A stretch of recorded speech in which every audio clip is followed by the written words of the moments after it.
Il y a déjà eu beaucoup de choses de faites dans ce sens-là, mais je trouve que c'est encore, c'est encore dangereux. Moi, je suis piéton, puis je suis automobiliste aussi. Quand il y avait un passage piéton, justement, en face du Louis, là, qui ont enlevé parce qu'il était trop dangereux, donc on va mettre une lumière. Au lieu de les enlever. Au centre-ville? Centre-ville, oui. Il y a des places qui ont l'avantage de les enlever, justement, parce que là, c'est trop dangereux. Ils en ont enlevé aussi à Portland. Ah, mais c'est une lumière. Il y en a une en face de chez vous. C'est pas un piéton, c'est une intersection. Intersection. En tout cas, ça se discute. Ouais, c'est ça. En tout cas, moi, ce que je proposerais, c'est d'aller voir les citoyens pour appuyer le projet et de proposer à la ville un pilote à quelque part, puis d'aller voir le conseil, de le proposer, puis de mettre de plus en plus de citoyens derrière ça pour qu'éventuellement, il y ait tellement de monde qu'il n'y ait pas le choix de le faire. En fait, c'est ça mon projet. Et les citoyens qui se sont regroupés pour faire un genre de débat, là, as-tu gardé des noms de ces... Ah ben ouais, C'est une association, c'est un regroupement de citoyens? Je pense pas que c'est une association, c'est des citoyens qui se réunissent une fois par mois. Je sais pas si c'est une fois par mois, mais au Pierre-Jean-Jacques. OK. Des dates de choses qui ont un rapport avec le district. Tu nous inviteras sa liste de emails de tout le groupe. Tu pourrais nous inviter à la prochaine rencontre. Je suis jamais allé, moi. Je suis jamais allé. Juste une fois. Mais tu sais c'est où, tu sais, l'invitation? Ah ouais, si vous voulez venir. Ça va donner une chance à tout le monde de s'inviter. Ben là, moi, j'arriverai pas là avec tout le parti, parce que c'est du monde du district. Ouais, mais c'est des Sherbrookeois aussi, surtout. Ah ouais. Chaque année, on change de classe. Donc, peut-être l'idée des regroupements d'habitants qui sont dans notre programme, même dans la charte, de voir commencer à construire le... Ben, moi, je trouve que c'est une bonne idée, ouais. Déjà, on commence C'est quelque chose qu'on peut faire, même si on n'est pas élu, de convaincre des gens de former une association. Moi, c'est ça ma proposition, dans le fond, c'est que toutes tes idées, t'as pas besoin d'attendre d'être élu, tu peux toujours on peut déjà les faire tout de suite. Tu sais, avec tout le monde du parti, tu peux trouver des idées qui nous rassemblent, puis ça nous aiderait à se tenir ensemble, puis aussi à ce que chaque candidat se fasse connaître dans son propre district en proposant ce projet-là à ses concitoyens. Moi, c'est ça que je veux faire avec. Comme vous savez qu'il y a des élections scolaires qui s'en viennent, comme Madame L'Espérance se présente comme commissaire à chaque année, puis elle gagne. Ouais. La commission scolaire a le même, si on veut, les mêmes districts que la municipalité, puis c'est les mêmes électeurs, parce que c'est la même loi. On a un compte de taxes municipales, puis on a un compte de taxes scolaires, qui nous donne le droit de participer à tout ce qui est l'aspect politique de l'éducation au niveau de la commission scolaire. Puis on a déjà présenté une équipe communautaire aux dernières élections scolaires. Puis j'ai fait de rentrer par 14 voix. Mais ce que j'ai l'intention de un peu vous sensibiliser pour la question de la gratuité du transport en commun. La commission scolaire elle peut jouer un rôle pour ramener ça sur la table. Il y a déjà rendre gratuit le transport en commun, la pièce maîtresse là, qui nous manquait là, durant la campagne, qui disait que c'était pas crédible là, de la part de Luc Larochelle, parce que le plan de financement tenait, mais nous, ce qu'on disait, c'est que les étudiants de l'université continueraient de financer leur financement à hauteur de 29 par session, puis je pense 50 pièces au cégep, qui représente 2,4 millions. Mais il faut avoir les étudiants de notre bord avec ce plan-là. En ce moment, là, ils ne sont pas de notre bord, ils sont dans leur groupe à eux autres. Si on approche les étudiants de l'université, les étudiants du cégep, sur l'idée de comment on peut rendre gratuit le transport en commun pour l'ensemble de la population, mais la commission scolaire elle a aussi un grand rôle à jouer là-dedans. À quelle manière que la commission scolaire, elle, c'est ce qu'elle désire aussi, puis qu'est-ce qu'elle propose pour, elle, contribuer de sa part pour rendre gratuit le transport en commun pour tout le monde. Puis ce que je propose, c'est que, un peu comme les étudiants, ils payent un certain montant, tout le monde, pour avoir accès au transport en commun gratuit. Mais à partir du secondaire, les gens aussi payent une cotisation à leurs frais étudiants. Là, ce qui serait moindre parce que les gens sont juste au secondaire. Mais pour ça, à la commission scolaire, on peut, lors des élections scolaires, proposer, nous, où est-ce qu'on veut amener la commission scolaire avec ça.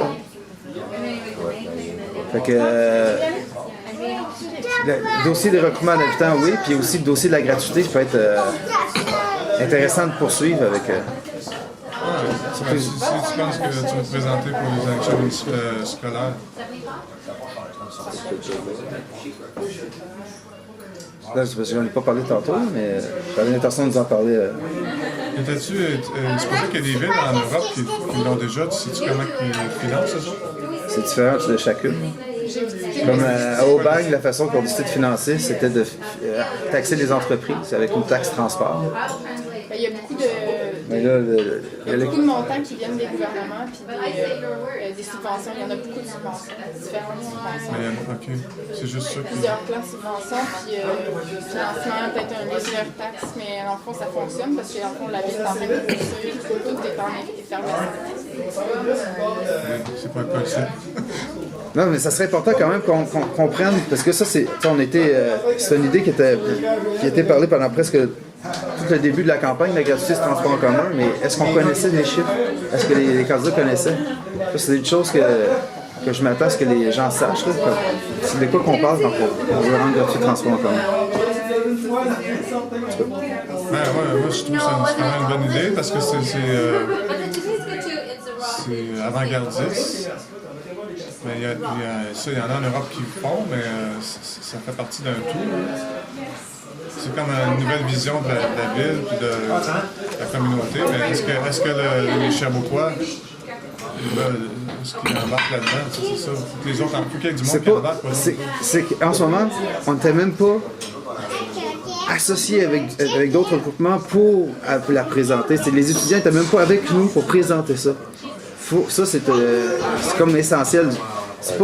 La population, spontanément, ne votera pas pour ça si elle sent qu'il n'y a pas différentes associations qui veulent le projet. Mais même on pourrait pas aller, en même temps que tu fais ça, aller chercher des appuis de gens ordinaires, leur présenter l'idée de comment ça se fait s'il y avait le transport en commun. Ça serait-tu plus? Ouais. En tout cas, moi, ce que je dis, c'est que même ces gens-là vont se poser des questions tant que si longtemps que les associations étudiantes de l'université, celles du cégep, ceux qui ont leur transport en commun pour leur propre communauté, puis en plus, ils l'ont dans leur assemblée générale, ils ont voté souvent, ils ont des énoncés qui disent qu'ils veulent que ça soit gratuit pour l'ensemble de la population, ou que, au niveau du développement durable, ils veulent s'ouvrir à l'ensemble de la communauté. Mais dans leur propre règlement interne, ils veulent que ça rayonne à travers la communauté dans laquelle ils vivent. Là. Mais de les amener à être cohérents en fonction des règlements qui se sont adoptés ou en tout cas qui ont voté au niveau de leur implication dans la communauté. Puis à mon avis, il manque pas grand-chose pour les convaincre, c'est d'abord des approcher, c'est ce que j'ai commencé à faire durant la campagne. C'est juste ça qui manque, si les secondaires donneraient un peu d'argent, ça serait... Non, c'est pas ça. C'est une partie du puzzle, c'est de l'ajouter. C'est un peu plus, parce que là,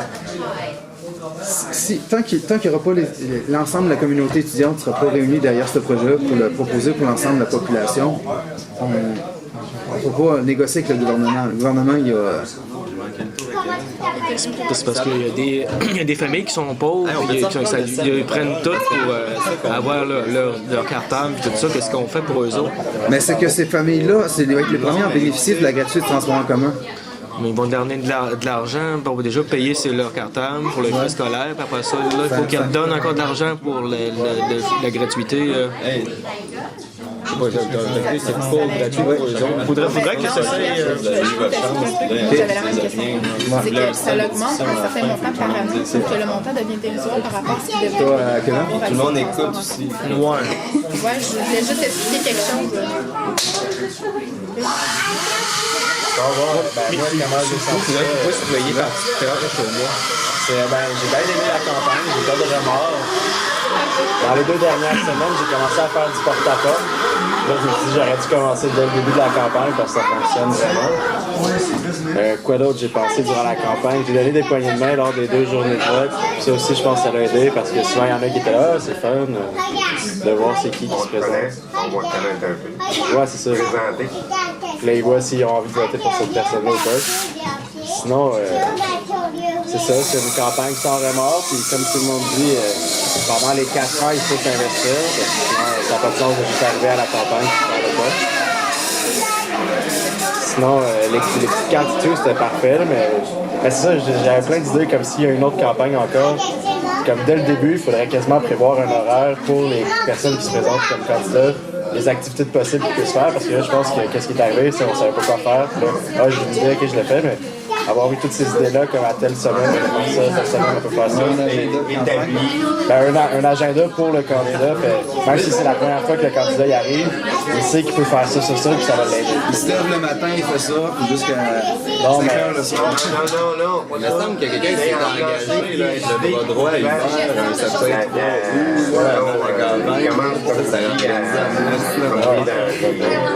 Mais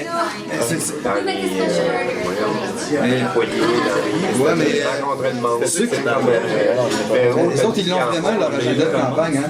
Ils ont un organisateur de campagne qui fait l'heure. Ouais, jamais pris l'engagement de faire un agenda. Mais là, c'est pas ton Pour gagner du temps, puis chacun sait qu'est-ce qu'il y a. Parce que dans le fond, les gens, c'est à leur discrétion, ils peuvent déplacer certaines choses des fois. Mais moi, ils savent qu'il y a une marche. Mettons, faire de porte-à-porte dans les heures payantes, là, c'est ça, du Puis midi. le site de la ville, là, quand tu la première page, tu peux rentrer ton courriel, puis t'envoyer quasiment tous les jours communiqué de presse, c'est ça. Parce que moi, je me suis inscrit, je le recevais. On pourrait faire ça. Tu comprends-tu? Le site de Bernard Sévigny, là, son site web. OK. La première page, c'est écrit inscrivez-vous, entrez votre courriel puis ton code postal pour savoir l'infolette, là, des nouvelles. Là, puis à chaque jour, il envoyait le communiqué de presse. Juste une idée de même. OK. On est fou là. Ouais, aussi, d'autres idées que j'avais eues, là, c'est que chaque candidat, personnellement, il faut qu'il se trouve une équipe pour lui personnel, là, qui va pouvoir l'aider à faire, comme ça pourrait être quasiment dans les exigences. C'est sûr s'il y a en masse de candidats, là, mais comme de trouver, avoir des tâches pour l'équipe, justement. Parce que tous les autres candidats sérieux, c'est ça qu'ils faisaient, là, il y avait une équipe. Puis aussi, c'est con, là, mais tous les candidats sérieux qui ont gagné, ils avaient toute une cravate puis un veston. Peut-être de faire ça aussi.